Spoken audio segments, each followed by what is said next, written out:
ಹರಿ ಓಂ ನಮಸ್ಕಾರ ವೀಕ್ಷಕರೇ, ಜ್ಯೋತಿ ಬಳೆಗಾರ್ ಚಾನಲ್ಗೆ ನಿಮಗೆಲ್ಲ ಸ್ವಾಗತ. ಈ ದಿನ ನೋಡ್ರಿ, ನಾನು ಈ ಒಂದು ವಿಡಿಯೋದಲ್ಲಿ ಧನುರ್ಮಾಸದಲ್ಲಿ ದೇವರಿಗೆ ಎಳ್ಳು ಬತ್ತಿ ಹಚ್ಚೋದು ಮತ್ತು ಅದರ ಪ್ರಯೋಜನ ಏನು ಅನ್ನೋದನ್ನು ಹೇಳ್ತಾ ಹೋಗ್ತೀನಿ ನೋಡ್ರಿ. ಇದು ಏನಪ್ಪ ಅಂತಂದರೆ, ಈ ಒಂದು ಧನುರ್ಮಾಸದಲ್ಲಿ ದೇವರಿಗೆ ದೇವಸ್ಥಾನಗಳಿಗೆ ಹೋಗಿ ಎಳ್ಳು ಬತ್ತಿಯನ್ನು ಹಚ್ಚುವಂಥ ಒಂದು ಸಂಪ್ರದಾಯ ಕೆಲವು ಕಡೆ ಐತಿ. ಈ ಒಂದು ಎಳ್ಳು ಬತ್ತಿಯನ್ನು ಹಚ್ತಾರೆ ಮತ್ತು ಇದರಿಂದ ಏನಪ್ಪ ಅಂದರೆ ಕೆಲವು ದೋಷಗಳು ದೂರ ಆಗುತ್ತೆ. ಮತ್ತು ಈ ಒಂದು ಎಳ್ಳು ಬತ್ತಿಯನ್ನು ಹಚ್ಚಿಡೋದು ಹೇಗೆ ಮತ್ತು ಕೆಲವೊಂದು ಅದರದ್ದು ಬೆನಿಫಿಟ್ಸ್ ಮತ್ತು ಯಾವ ದೋಷ ದೂರ ಆಗುತ್ತೆ ಅನ್ನೋದನ್ನು ನಾನು ಈ ವಿಡಿಯೋದೊಳಗೆ ಹೇಳ್ತಾ ಹೋಗ್ತೀನಿ ನೋಡ್ರಿ. ಈಗ ಪ್ರಸ್ತುತ ಧನುರ್ಮಾಸ ನಡೆಯಕತ್ತೈತಿ. ಈ ಒಂದು ಮಾಸದಲ್ಲಿ ನಾವು ದೇವರಿಗೆ ಕೆಲವೊಂದು ಪೂಜೆ ಪುನಸ್ಕಾರಗಳನ್ನು ಮಾಡ್ತೀವಿ ಮತ್ತು ನಮಗದು ಕೂಡ ಪ್ರಯೋಜನವೂ ಇರುತ್ತೆ. ಮತ್ತು ಏನು ಅಂತಂದ್ರೆ, ನಾವು ಬಯಸಿದ್ದೆಲ್ಲ ನಮಗೆ ದೇವರು ಕರುಣಿಸ್ತಾನೆ ಅಂತ ಒಂದು ಕೂಡ ನಂಬಿಕೆ ಐತಿ. ಮತ್ತು ಧನುರ್ಮಾಸದೊಳಗೆ ನೋಡ್ರಿ, ಪೂಜೆಯಿಂದ ಏನಪ್ಪ ಅಂತಂದ್ರೆ ವ್ಯಕ್ತಿಗೆ ದುಪ್ಪಟ್ಟು ಫಲ ಸಿಗುತ್ತಂತನೇ ಹೇಳ್ಬೋದು. ಮತ್ತು ನೀವು ಕೇಳಿರಬಹುದು, ಇದು ವಿಜಯದಶಮಿ ಟೈಮಲ್ಲಿ ಹೆಂಗೆ ನಾವು ಬೆಳಗ್ಗೆ ಹೊತ್ತು 9 ದಿವಸ ಬನ್ನಿ ಗಿಡ ಪೂಜೆಯನ್ನು ಮಾಡ್ತಾರೆ, ಅದೇ ಥರ ಈ ಧನುರ್ಮಾಸದಲ್ಲಿ ಅರಳಿ ಮರವನ್ನು ಕೂಡ ಪೂಜೆಯನ್ನು ಮಾಡ್ತಾರೆ. ನಾವು ಯಾವುದೇ ಕೆಲವೊಂದು ಕೆಲಸಗಳನ್ನು ಮಾಡದೇ ಇದ್ದರೂ ಕೂಡ ಈ ಒಂದು ಧನುರ್ಮಾಸದಲ್ಲಿ ಕೆಲವೊಂದು ಕೆಲಸಗಳನ್ನು ಕಡ್ಡಾಯವಾಗಿ ಮಾಡಲೇಬೇಕು. ಈ ಒಂದು ಕೆಲಸಗಳು ಯಾವ್ಯಾವು ಅನ್ನೋದನ್ನು ಈ ಒಂದು ವಿಡಿಯೋದಲ್ಲಿ ಹೇಳ್ತೀನಿ ನೋಡ್ರಿ. ಏನು ಮಾಡಬೇಕು ಧನುರ್ಮಾಸದೊಳಗೆ ಫಸ್ಟಪ್ಪ ಅಂತಂದ್ರೆ, ಬ್ರಹ್ಮ ಮುಹೂರ್ತದೊಳಗೆ ಏಳುವಂಥ ಅಭ್ಯಾಸವನ್ನು ರೂಢಿಸ್ಕೊಳ್ಬೇಕು. ಧನುರ್ಮಾಸದಲ್ಲಿ ನೋಡ್ರಿ, ಬ್ರಹ್ಮ ಮುಹೂರ್ತದಲ್ಲಿ ಏಳಬೇಕು. ಮತ್ತು ಈ ಒಂದು ಸಮಯದಲ್ಲಿ ತಡವಾಗಿ ಮಲಗೋದು ಮತ್ತು ಬೆಳಗ್ಗೆ ಲೇಟಾಗಿ ಹೇಳೋದು ಏನಂದರೆ ಅಷ್ಟು ಒಳ್ಳೆಯದಲ್ಲ. ರಾತ್ರಿ ಬೇಗ ನಾವು ಮಲ್ಕೊಂಡ್ರೆ ಬೆಳಗ್ಗೆ ಕೂಡ ಬೇಗ ಎದ್ದೇಳ್ಬೋದು. ಆ ಟೈಮಲ್ಲಿ ನಾವು ಪೂಜೆ ಮಾಡಿದ್ರೆ ಶ್ರೇಷ್ಠ ಅಂತಲೇ ಹೇಳ್ಬೋದು ನೋಡ್ರಿ. ಮತ್ತು ದೀಪವನ್ನು ಬೆಳಗಿ ನಾವು ಅರಳಿ ಮರಕ್ಕೆ ಹೋಗಿ ಪೂಜೆಯನ್ನು ಮಾಡಿ ದೀಪವನ್ನು ಬೆಳಗಿ ಪ್ರದಕ್ಷಿಣೆಯನ್ನು ಹಾಕಬೇಕು. ದೀಪವನ್ನು ಬೆಳಗಲು ಸಾಧ್ಯವಾಗದೇ ಇದ್ದರೆ ಏನಪ್ಪ ಅಂದ್ರೆ, ಅರಳಿ ಮರಕ್ಕೆ ಹೋಗಿ ನಾವು ನಮಸ್ಕಾರ ಮಾಡಿಕೊಂಡು ಪ್ರದಕ್ಷಿಣೆಯನ್ನು ಕೂಡ ಹಾಕ್ಬೋದು ನೋಡ್ರಿ. ಸರಳವಾಗಿ ನಾವು ಅಷ್ಟು ಮಾಡಿದರೂ ಸಾಕು. ಮತ್ತು ಇನ್ನೊಂದು ಏನಪ್ಪ ಅಂತಂದ್ರೆ, ನಾವು ದೇವಸ್ಥಾನಕ್ಕೆ ಭೇಟಿ ನೀಡಿದಾಗ ಅಲ್ಲಿ ಏನಂತಂದ್ರೆ ಎಳ್ಳು ಬತ್ತಿಯ ದೀಪವನ್ನು ಹಚ್ಚಿ ಇಡಬೇಕು ಈ ಒಂದು ಮಾಸದಲ್ಲಿ. ಅದನ್ನು ಹಚ್ಚೋದ್ರಿಂದ ಕೂಡ ಅನೇಕ ಪ್ರಯೋಜನಗಳದಾವು.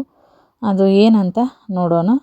ಧನುರ್ಮಾಸದೊಳಗೆ ಏನಪ್ಪ ಅಂತಂದ್ರೆ, ಎಳ್ಳು ಬತ್ತಿಯನ್ನು ಹಚ್ಚಿ ಇಡೋದ್ರ ಪ್ರಯೋಜನ ಏನಂತಂದ್ರೆ, ಶನಿ ದೋಷ ಮತ್ತು ಸಾಡೆ ಸಾತಿ ದೋಷ, ಶನಿ ಸೇರಿದ ಒಂದು ಏನೇ ದೋಷಗಳಿದ್ದರೂ ಕೂಡ ಗ್ರಹ ದೋಷಗಳು ನಿವಾರಣೆ ಆಗುತ್ತಂತ ಹೇಳ್ಬೋದು. ಮತ್ತು ಅದನ್ನು ಎಳ್ಳು ಬತ್ತಿಯನ್ನು ಯಾವ ಥರ ಮಾಡೋದು ಮತ್ತು ಹೆಂಗೆ ಹಚ್ಚಬೇಕು ಅನ್ನೋದನ್ನು ಕೂಡ ಈ ವಿಡಿಯೋದಲ್ಲಿ ನೋಡೋಣ. ಎಳ್ಳು ಬತ್ತಿ ಮಾಡೋದು ಹೆಂಗಪ್ಪ ಅಂತಂದ್ರೆ, ಮೊದಲು ನಾವೇನು ಮಾಡ್ಬೇಕಂದ್ರೆ, ಕಪ್ಪು ಬಣ್ಣದ ಒಂದು ಚೌಕಾಕಾರದ ತೆಳುವಾದ ಒಂದು ಬಟ್ಟೆಯನ್ನು ತೊಗೋಬೇಕು. ಅಂದರೆ ಲೈನಿಂಗ್ ಥರ ಇರುತ್ತೆ ನೋಡ್ರಿ, ಅಂಥ ಬಟ್ಟೆಯನ್ನು ತೊಗೊಂಡು ಆದ ನಂತರ ಮಧ್ಯಭಾಗದೊಳಗೆ ಒಂದಿಷ್ಟು ಕಪ್ಪು ಎಳ್ಳನ್ನು ಹಾಕಬೇಕು. ಮುಂದೆ ಈಗ ಒಂದೆರಡು ಚಿತ್ರಗಳನ್ನು ತೋರಿಸ್ತೀನಿ ನೋಡ್ರಿ, ಅದನ್ನು ನೋಡಿಕೊಂಡು ಅರ್ಥ ಮಾಡ್ಕೊಳ್ರಿ. ಬಟ್ಟೆಯನ್ನು ಹಾಕಬೇಕು. ಹಾಕಿ ಅದ್ರ ಮೇಲೆ ಸ್ವಲ್ಪ ಎಳ್ಳು ಹಾಕಬೇಕು. ತೆಳುವಾಗಿರೋ ಬಟ್ಟೆ, ಕಪ್ಪು ಬಟ್ಟೆ. ಅದು ಏನಂತಂದರೆ, ನೀವು ಪ್ರತ್ಯೇಕವಾಗಿ ಅದನ್ನು ಪೂಜೆಗಾಗಿನ ತರಬೇಕಾಗತ್ತೆ. ಬಳಸಿರುವಂಥ ಬಟ್ಟೆಯನ್ನು ಯಾವುದೇ ಕಾರಣಕ್ಕೂ ಬಳಸಬಾರ್ದು.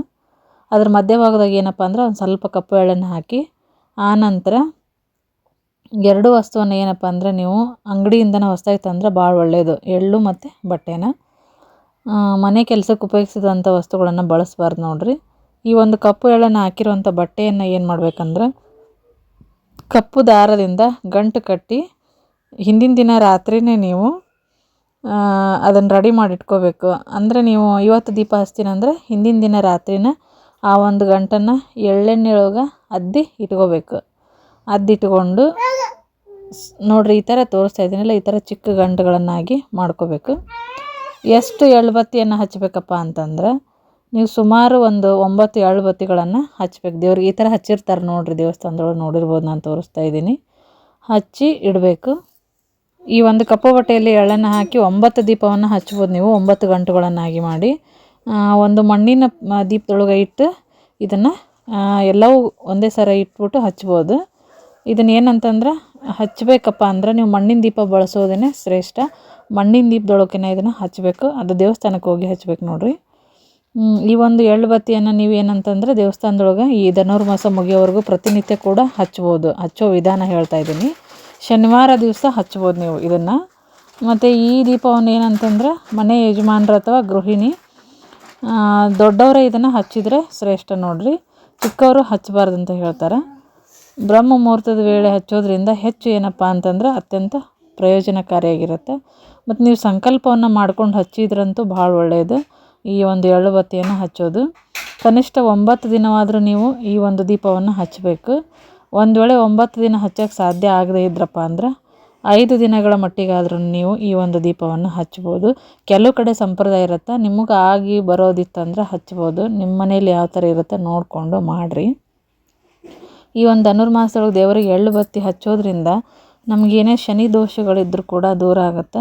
ಮತ್ತು ಇತರ ಗ್ರಹ ದೋಷಗಳಿದ್ದರೂ ಕೂಡ ನಮಗೆ ಕಳೆದು ಹೋಗುತ್ತೆ ಅಂತ ಹೇಳ್ತಾರೆ. ಮತ್ತು ಎಳ್ಳು ಬತ್ತಿ ದೀಪವನ್ನು ಹಚ್ಚೋ ಮೂಲಕ ನಾನು ಇಲ್ಲಿ ತುಂಬ ದೇವಸ್ಥಾನದೊಳಗೆ ನೋಡಿದ್ದೀನಿ ಈ ಥರ ಹಚ್ಚೋದು ಎಳ್ಳು ಬತ್ತಿದು. ಸೊ ಹಾಗಾಗಿನೇ ನಾನು ಹೇಳ್ತಾ ಇದ್ದೀನಿ ನೋಡಿರಿ.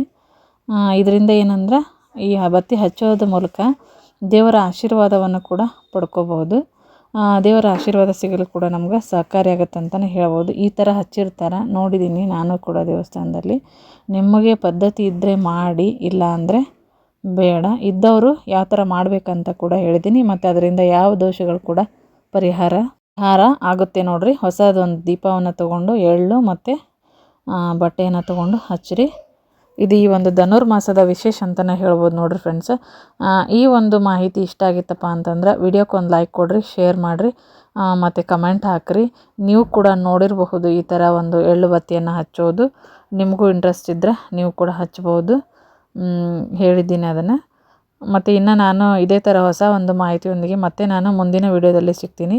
ಮತ್ತು ಇನ್ನು ಯಾರು ನಮ್ಮ ಚಾನಲ್ಲಿ ಸಬ್ಸ್ಕ್ರೈಬ್ ಆಗಿಲ್ಲ ಸಬ್ಸ್ಕ್ರೈಬ್ ಆಗಿರಿ, ಮತ್ತು ವಿಡಿಯೋಕ್ಕೊಂದು ಲೈಕ್ ಕೊಡಿರಿ, ಮತ್ತು ಶೇರ್ ಮಾಡಿರಿ. ಕಮೆಂಟ್ ಇದ್ದರೆ ನೀವು ಕಮೆಂಟ್ ಹಾಕಿರಿ ವಿಡಿಯೋ ನೋಡಿದ್ದಕ್ಕಾಗಿ ಎಲ್ಲರಿಗೂ ಧನ್ಯವಾದಗಳು.